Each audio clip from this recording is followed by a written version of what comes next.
That actually happens, right? Process technology. So we're talking about our interns graduating, and what happened with process technology. Actually, they weren't interns, but they were picking them up, and they were just hiring them. So they weren't graduating. So the graduation numbers look up. And we go through that. What happens is they go from full-time to part-time. Night school takes instead of 1 year. So you go into so you had a number of stars, say 200 stars, and you would think you'd have 250 done because they're all being hired now. They're all in the night school. You okay?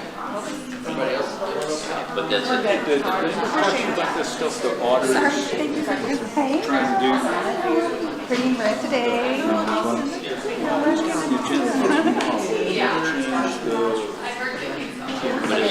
Section 12.5 on the city corporate code.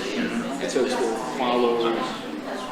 Yeah, I guess so we're having. And he wants to change it to the IFF. It's funny you said that because I was thinking about it Friday afternoon. I would come on Monday. You know what I mean? You're like, yeah, exactly. I appreciate it. Okay, thank you. Yeah, I heard about it. I don't think they should eliminate it. Yeah, I guess they want to add it. That's all we want. I like that. Yeah, the state requires both. The hardest thing is every welder Whenever just the state of Texas, state agency, university. you want to do another 3 agency, university, the internal of the state. make for 5. It being, I saw that. yeah.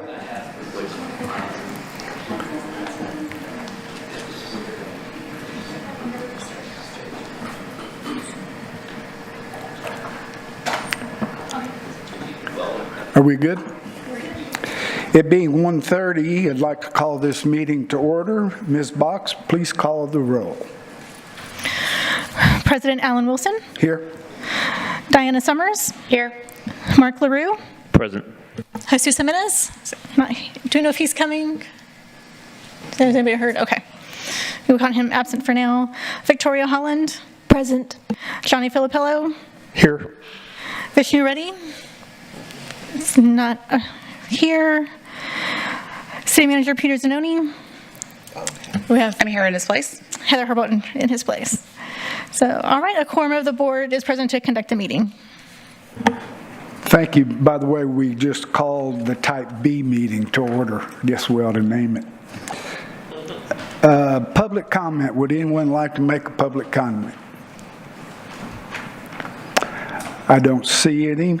Ms. Box, have you received any public comments? No, sir. Okay.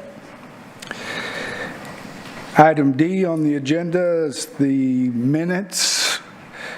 Do I have a motion to approve the minutes of October 21st? Motion to approve. There being a motion, is there a second? Second. All in favor say aye. Aye. Opposed? Motion carries. Type B financial reports.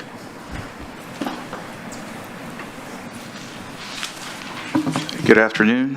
Cedric Yoviasan, Director of Finance and Procurement. Thank you, Mr. President. Let me jump into this PowerPoint presentation here.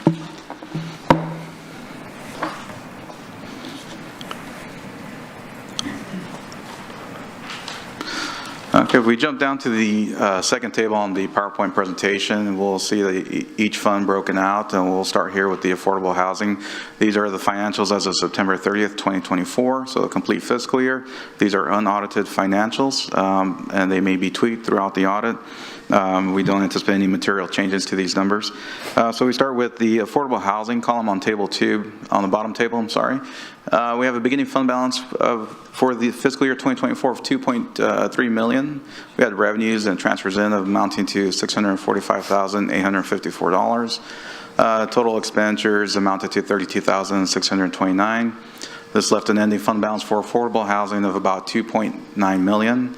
We do have commitments of about $1 million for affordable housing, which we'll see later on in the presentation. And this leaves an ending uncommitted fund balance of about $1.9 million. The next table over is the Economic Development Fund. We started the fiscal year of 2024 with a fund balance of $12 million. We had revenues of about 5.2, expenses of about 2.2 million. This leaves you an ending fund balance of about 15 million. We do have about 7.1 million of commitments, which we'll cover later on in the presentation, and leaves an ending uncommitted fund balance of about 7.8 million. Lastly, we have the Streets Fund, which had a beginning fund balance of 237,434. We had revenues for that fund of about 4 million and expenses and transfers out of about 4.3. This leaves the fund with zero fund balance for year end, which is also what we anticipated for the 2025 fiscal year budget. So this slide gives you an overall detail on the expenditures per fund. So just to highlight here, the Economic Development Fund has one of the largest expenditures under small business projects, followed by major business incentives. We have our regional EDC contract of about 93,000, and we do have some small interest and bank charges for our checking account with the bank. So the next slide shows our commitments for affordable housing. Here we'll see that we have $1 million committed in fiscal year 2025 for infill housing incentive program. The next slide gives us a listing of our commitments for the Economic Development Fund. Here we have about 7.1 million, with the largest here being Exports Company with about 1.8 million, South Texas Military Housing of $1 million, Hilton Homewood Suites Hotel of about 2 million, and erosion in public parks along the Corpus Christi Bay of about 820,000. This slide shows the commitments for the Streets program, or the Streets Fund. Here we show that we did our transfer in 2024 of about 4.3 million to the Streets Fund, and we have a commitment of 3.9 million in 2025 to fund streets.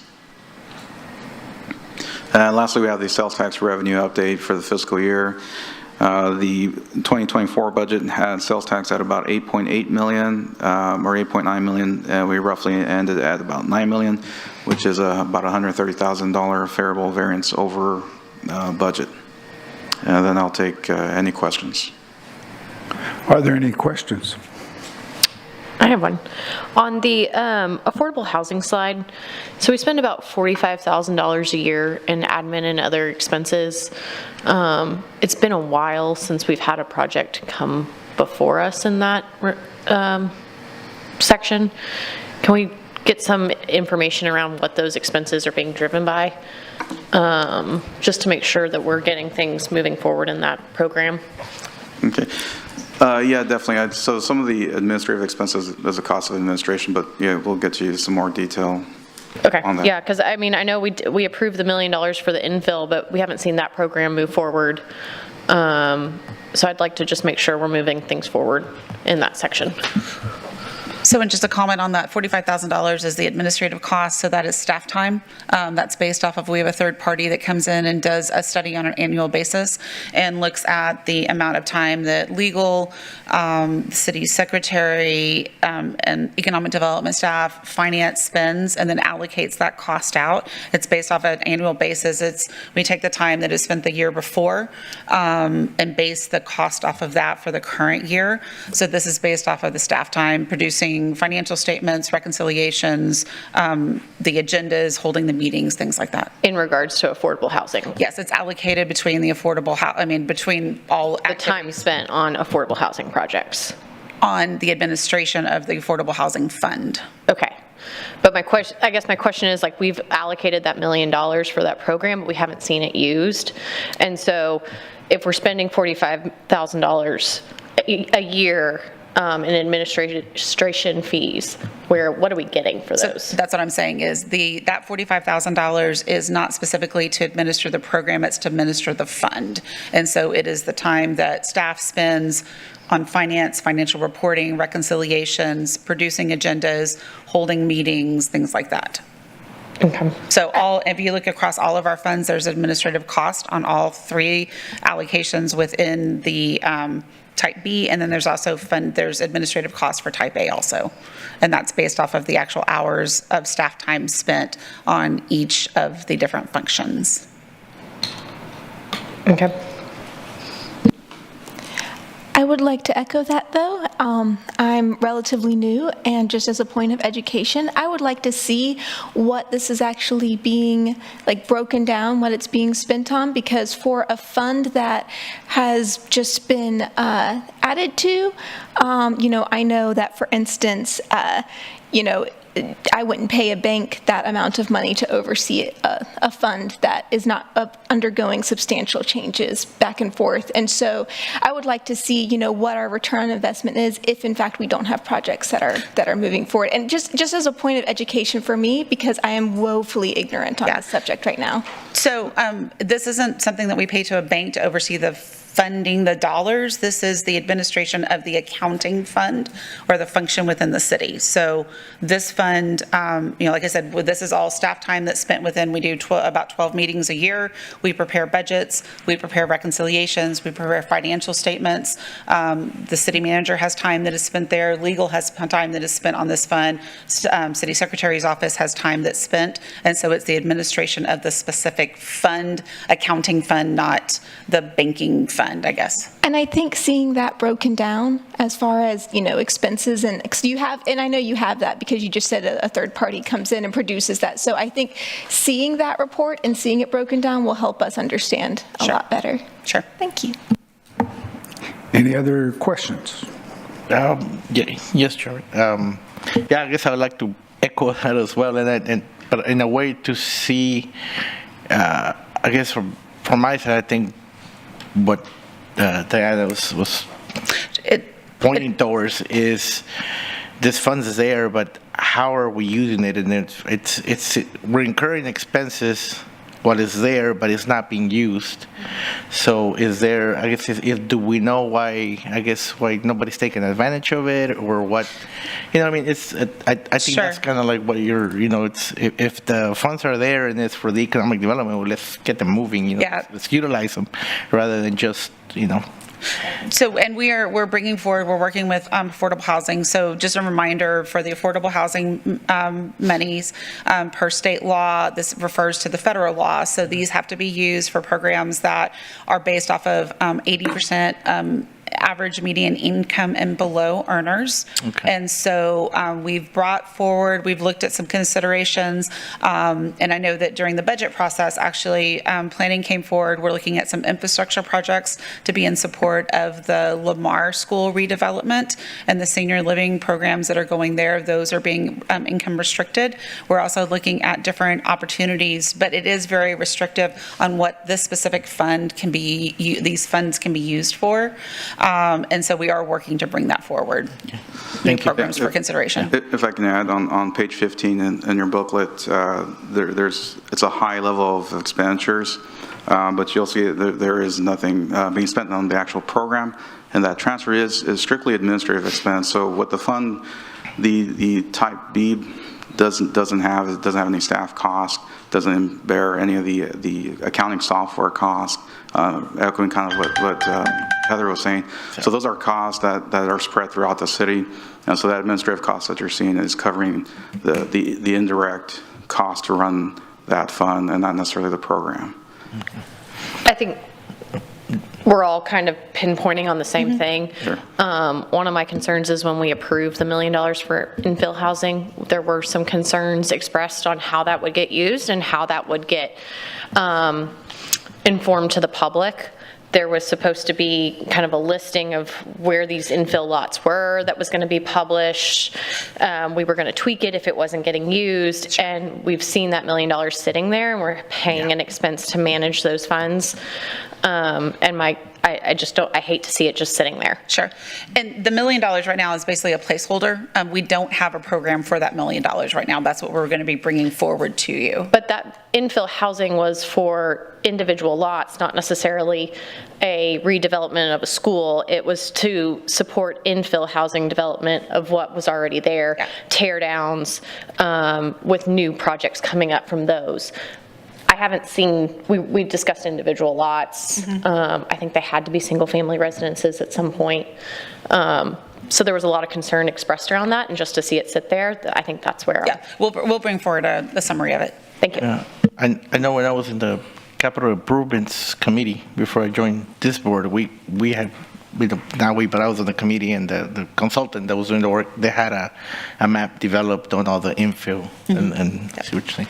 The other quick question I have, if I may, is just on the sales tax revenue.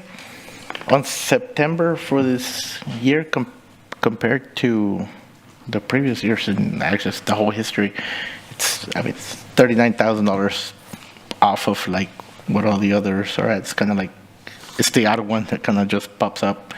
Is there any, I guess, do we know why or what's, it's odd, I guess, you know, that's what I'm trying to say. It's an oddball number and it's on the negative, or do we know what October already looks like and what it looked like last year or so?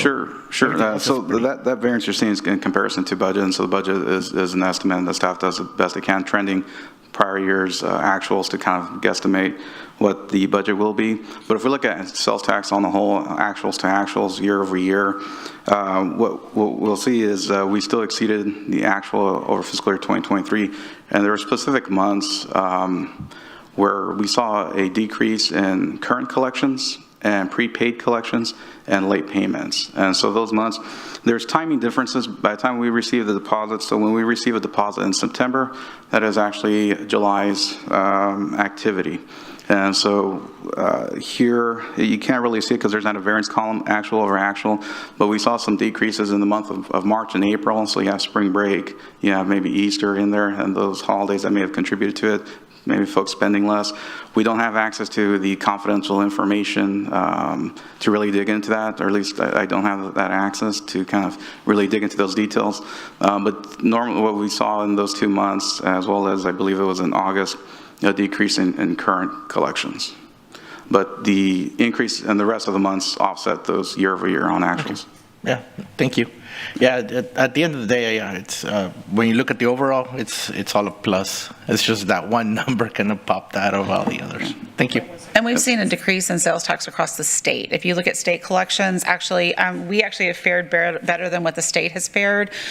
We have only experienced a couple of months that have been below what we had budgeted. If you look at sales tax collections across the state, there has been a downward trend over the past year. Okay, we'll move to item G3, which is a motion approving the 2025 Corpus Christi B Corporation meeting calendar. Staff, go ahead. Hi, good afternoon. Arturo Marquez, Director of Economic Development. And for your consideration today is a schedule for the following meetings for the year of 2025. It's going to be item number 4. I'm not sure we have it up on the screen.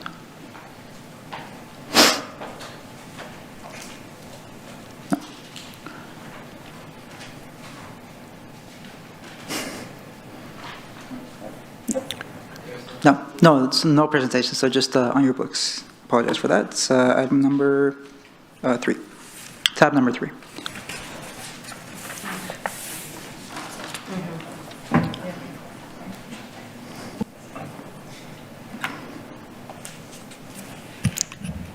So I think on the calendar, what we're looking at every month except for the month of August. Correct. And due to the budget work, we are asking that we not meet in the month of August just because city staff is really busy. We've got budget workshops with all the council and stuff, and so looking at every month besides August. So is it the other months that we're second Monday of every month? Is that what we're? Except for January. And why is that? Why is January's meeting scheduled so late? Yeah, Martin Luther King Day. Yeah, We that moved makes it. sense. Okay. By the way, today is a federal It is. holiday. Yes. Well, but, and that's probably something we need to look at, so the city doesn't observe, I mean, we are still at, we don't not have business on the Veterans Day, but on MLK, FK, the city is actually closed, so. Motion to approve the calendar. Motion's been made to approve the calendar, not as presented, but second Monday of every month except January, and no meeting in August. Third, I believe it's the third Monday of every month. Third Monday? Yes. Okay. Third Monday. November and December are the second Monday. Okay, so third Monday of every month except for August. And what was the second? Okay, as presented on the agenda. There's been a motion made. Is there a second? Yeah. Second. Motion made and seconded. Any other discussion? All those in favor say aye. Aye. Aye. Opposed? All right. Item 4, there's a slight change to this. So, Jackie, if I don't get it correct, we'll chime in. Yes. Go ahead.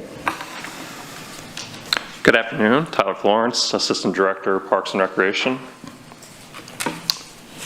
Today I'll be presenting a project cooperation agreement with TGLO to mitigate shoreline erosion of parks along the Corpus Christi Bay.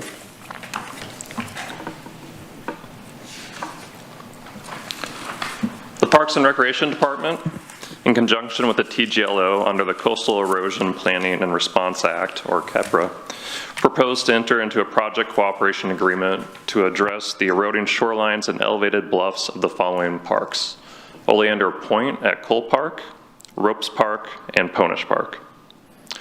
The purpose of this project is to design hybrid solutions that will reduce erosion and increase stability of small pocket beaches that provide public access to the bay.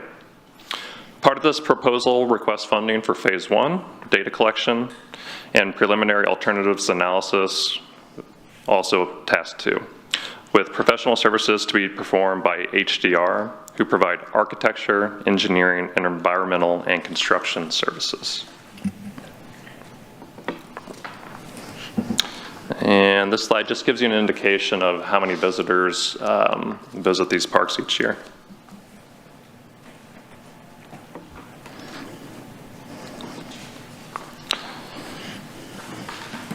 Historical erosion has reduced the footprint of each park and reduced safety, caused in part by high water and waves during the 2020 hurricane season.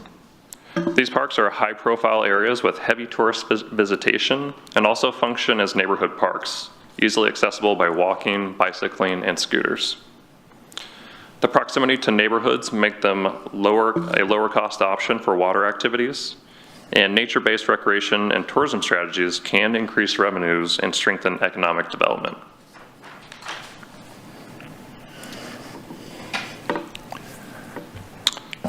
So this slide just lists some of the project goals, which include reducing bluff erosion to preserve the existing footprint, stabilizing and enhancing pocket beaches, protecting park acreage and infrastructure, and increasing habitat for organisms. One thing to note is that this grant is for erosion mitigation only. The city would have to fund any recreation-specific enhancements separately, but something we've already talked about with GLO and HDR is that they can design these initial techniques or mitigation efforts to be compatible with future recreation enhancements.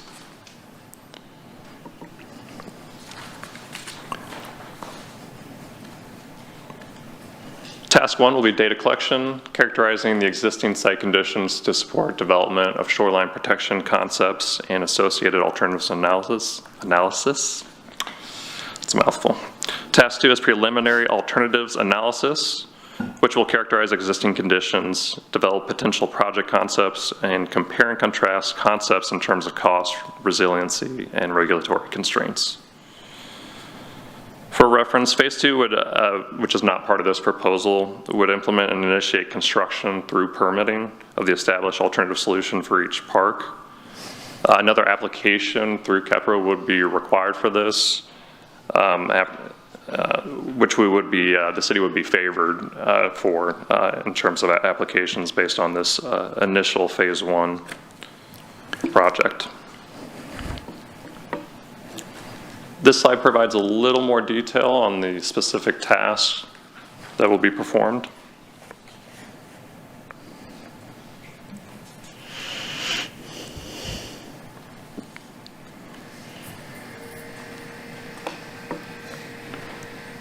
Because the overall project has a construction component, the deadline for phase 1 can be extended up to 4 years beyond the initial KEPRA 2-year term. That is why the end date listed on the contract between GLO and the city of Corpus Christi is August 31st, 2029. TGLO is giving it the maximum amount of time possible to allow for unknown delays, such as contract execution or major storm events. KEPRA funds would be lost if the contract is not executed before August 31st, 2025. The work order is drafted and ready to go. It is pending execution of the contract between the city and TGLO. The work for both tasks is scheduled to be completed within 270 days from issuance of the notice to proceed. So hypothetically, if the NTP was issued January 1st of 2025, 270 days from that would be September 28th, 2025. This next slide, we'll talk a little bit about budget. Contractually, the funding for phase 1 has a shared project cost between TGLO and the city. The overall project cost has a total not to exceed cost of $2,095,000. The cost estimate for task 1 data collection is $425,000. And the estimate for task 2, the preliminary alternatives analysis, is estimated at $840,000. Again, any remaining funding can be used to apply for permits and initiate the construction process. Upon execution of the agreement, the city will provide a partner match of 40%, and TGLO KEPRA is responsible for 60% of the project costs per the cost sharing summary table provided in this slide.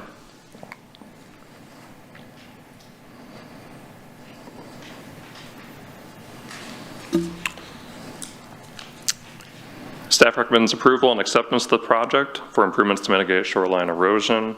By going forward with phase 1 of KEPRA, with the KEPRA award, there's a high likelihood during subsequent KEPRA funding rounds, we will be favored for construction of the stabilization alternative that is selected during this phase.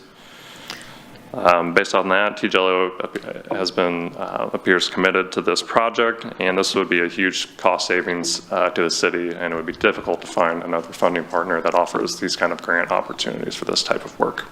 And I'll stand by for any questions. I was supposed to read the public hearing. Let me do that now. Public hearing, this is item 4.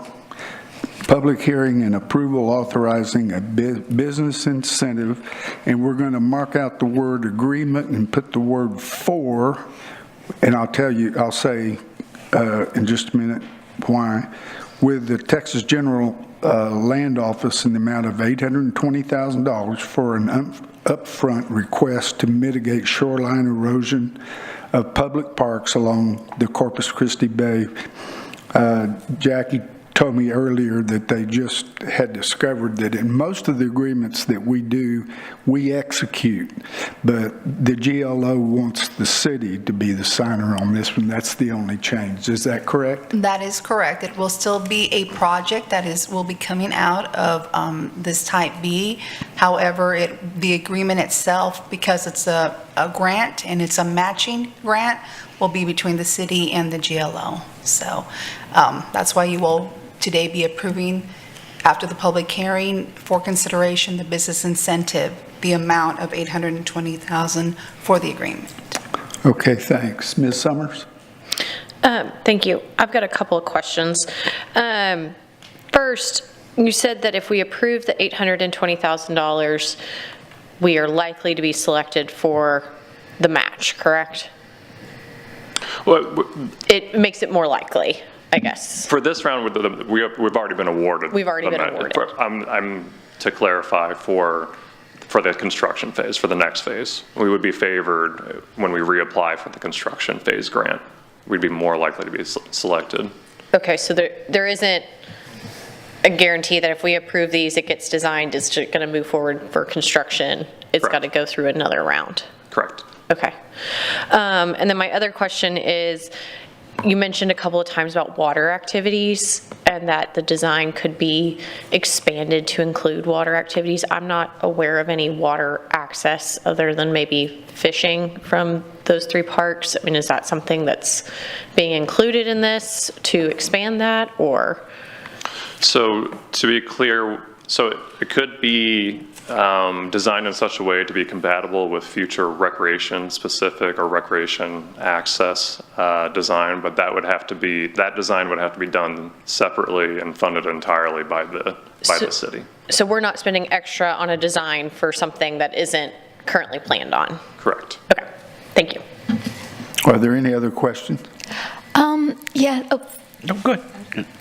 At the risk of sounding very foolish, my understanding is that HDR is attached to the project already. Correct. And which entity did the procurement for that? Was it TGLO or was it the city? Again, forgive my ignorance. No, that's fine. Yeah. So they work. That agreement is between TGLO and HDR. Okay. Because TGLO is the lead on this project. Okay, I see. Thank you so much. That helps me understand. So this originally came up because TGLO has an agreement with HDR, and we've been invited or we applied to be part of this program. Do I have that under? We applied for this grant. Yes. Okay, thank you. Yes. Well, it sounds wonderful. I love any opportunity for us to get state support for our amenities that are, actually incentivize business in this area. It sounds very interesting. Is there any way, and this might be a question more for city staff, is there any way we could get some kind of metrics or documentation on economic impact of these parks, on the economic impact of these parks, and what preserving them may mean in a fiscal sense for the city? Because we are doing this as a business development, it would just be good to have those numbers to back us up.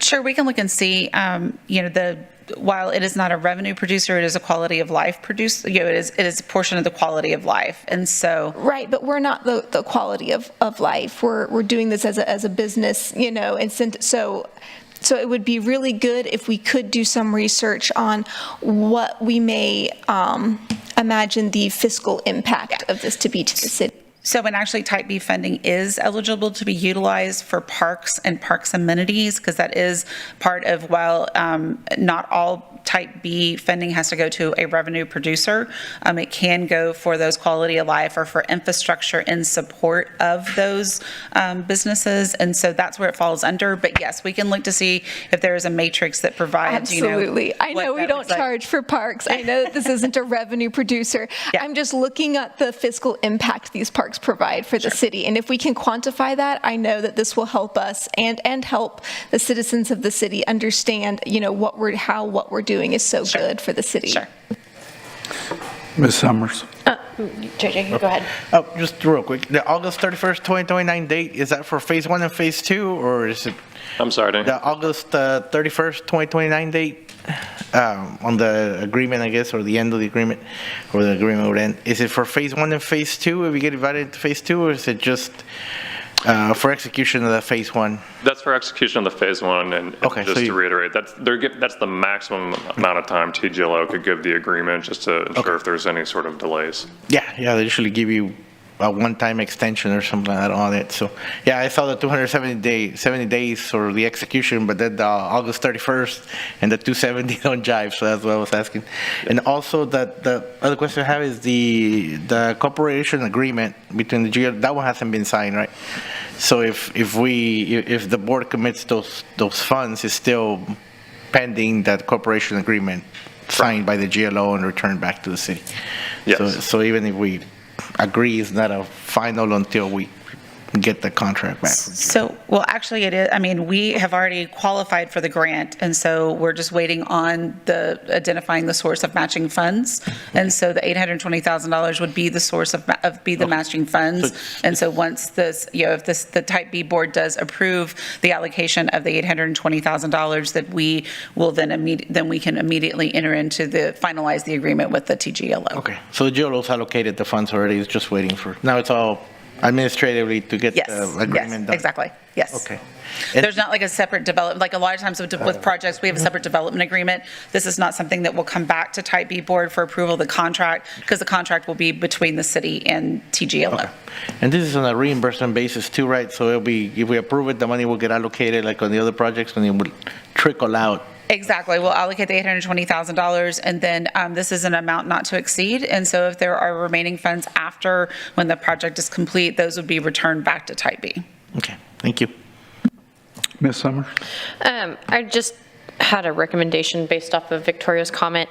I know we've had a lot of quality of life projects come before us, and I think it would be helpful to keep track of those expenditures. And so under the financials, we track small business projects, major business incentives. I think a quality of life line item there, so that we make sure that we're not exponentially spending in one certain area. Okay. Any other comments? And this is just to verify, we will have a second hearing on this? No, this is the one and only hearing? Okay. Yeah. The next section will be if the Type B board does approve the allocation of the funding, then it will need to go to City Council to amend the budget. But once the Type B board, that doesn't come back for a second reading, it's just one, it's a motion, I think. And then it'll go to City Council to amend the budget upon the recommendation of the Type B board. Much appreciated. I'm new, y'all. I'm still learning. And so I have to ask these questions, even if they seem silly. Sure. But you will get back to us on, some sort of fiscal impact. In general, we know it's not revenue producing, but fiscal impact that these parks combined may have on the city. Sure. Okay. So I'm, at this point, going to open the public hearing. Is there any public comment? Ms. Box, was there any public comment for this item? No, there was not. So then I will close the public hearing, and I will entertain a motion to approve this incentive. Mr. Chairman, motion to approve. There's a motion. Is there a second? Seconded. Oh. Motion and second. Any further discussion? All those in favor say aye. Aye. Aye. Opposed? Motion carries. Thank you. Item 5, Corpus Christi Regional Economic Development Corporation Small Projects Update. Mr. Culbertson. Good afternoon. Mike Culbertson from your regional EDC. It's been a while, so glad to see new members. Welcome. We look forward to working with you. We've been doing this. I've been doing this since 2010, so, somebody asked me, do you miss it? And I said, I'm glad Randy has it. So anyway, well, let's start going through. The last quarterly update, there were some questions we'd gotten the answers, we'd sent out the answers to you. And those things, we need to get your questions and incorporate them in the next one, so that after a while you're not asking those questions. First one is the Lone Star Flight Center, which is if you follow your scorecard, you'll find out that is now the ARI, the Autonomy Research Institute. So it incorporates a lot of other things, and that had it as December 30th. But this board did an amendment on 5/21 that changed it to June 30th of 25, and we'd gone into some construction delays, and as that has been going on. Getting into the internship program, one of the questions was, are they graduating? And yes, they are. They are in both A&M and Del Mar, and I have representatives here from both. And you kind of expect that, right? Because interns are a little bit more active, a little bit more involved, and so they do that. It's very important to us, to the college and university especially, but to me, as a citizen, is that our money is working to get these kids, not only experience, but helping small business and getting them graduated so they can get out into the public. So let's go to Apex. Apex, remember, we had a little problem in that we had one through October and one through May, and so we solved that with this one, as you can see. But it really depends on how many quotes are being out there, right? Some are better than others. We're hearing from the manufacturers, from the suppliers index, that it's going to be kind of a slow year in 2025. We got a lot of people saying that they're waiting on the election, and of course nothing changed on the 7th, because you can't change on the 7th, so we have to wait to go through all of that. So that, and the same with the CRC. CRC is a little bit more because there were about 4 huge contracts that totaled somewhere around $7.1 million in 23 that did not replicate itself in 24. CRC was very important. It's very important to me, and Dan Corus back here in Del Mar helped us out. PTAC, well, Accelerator, but PTAC at the time helped with government contracts, but no one could help with large businesses. And we have the EDC, the regional EDC, has attracted $57.4 billion. I mean, if we were a state, we'd be tied for 8th with Georgia. I mean, punching way above our weight. But in those agreements, there are clauses for the incentive that says that you have to give business to small businesses located here. So we have that, but we didn't have the mechanism to get small businesses qualified, because even though you're not doing a government contract, I'm sure Exxon, Valero, all of the other ones, Cheniere, I mean, there are a lot of hoops that they have to jump through, especially if you're providing services on site. Now it becomes very difficult. But CRC stood up. You can see, it's moving again. Just as an aside, if you want to know what we're working on, we're going to have a hydrogen plant that, of course, that we're having trouble with, but that's kind of where we're going. I mean, this energy expansion, energy conversion, whatever you want to call it, we're going to find that, and that's going to be going forward. In fact, I had one plant manager say that after COVID, he said, Mike, if it doesn't have green in the title, it's not going forward. So we have those. Oh, and that's the last one. Yep. Are there any questions? Can you go back to the Apex slide? Sure. I even have Mr. Robert Maribel with me. Who's coming up to the mic right now? Can you just kind of walk me through, I know you said things were slowing down, but the job creation, retention of full-time employment, I mean, it's gone down by about 2,200 units. Mm-hmm. Well, actually, the slide you're looking at, the purple color is all of 2023. Okay. The lighter blue color is the first 6 months only of 2024. And as a matter of fact, I just ran some numbers late last week, and I have the current numbers for the first 10 months of this year. I don't know if I'm allowed to give you a copy of them or not so that you can see them. Can I do that? Okay. Yes. You can bring the copies over here and we can hand them out for you. All right. There should be enough for everybody. Yeah, they're just a paper clip each. And just to give you a little bit of history, a lot of these numbers, these are contract awards, as Mike was saying. So a lot of it has to do with the amount of money that government agencies are spending. Okay.